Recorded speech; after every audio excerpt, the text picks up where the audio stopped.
Mėlyjeji, šiandien tokio video dariau apie refliuksą.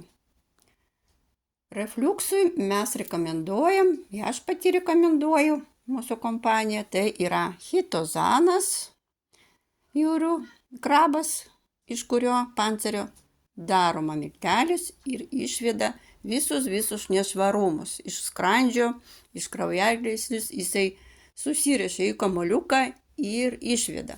Ir antilipidinė arbata, kuri irgi švarina kraujagyslės, pH skrandį reguliuoja. Ir pasakysiu, kodėl yra pagrindiniai kokie refliukso priežastys. Pirma, tai netinkama mityba. Žmonės nevalgo ryja maisto didelim porcijom.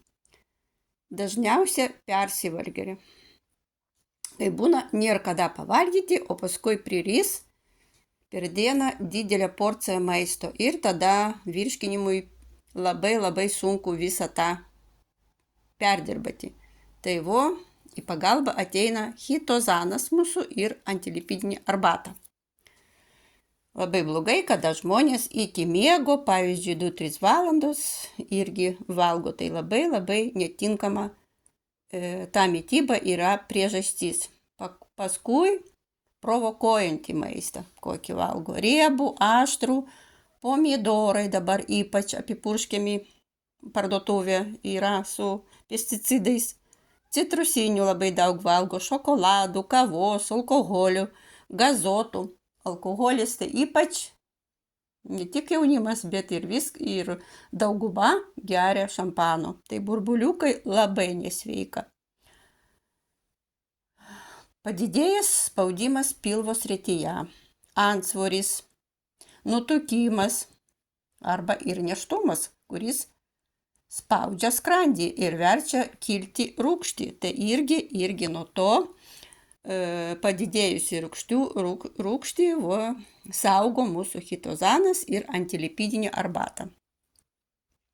Paskui yra, jeigu yra anatominiai kokie pakeitimai, diafragmos išvarža, ir aišku, negeras gyvenimo būdas, rūkymas, stresas, nerimas, vaistų vartojimas, nuo uždegimų, nuo skausmo dažnai.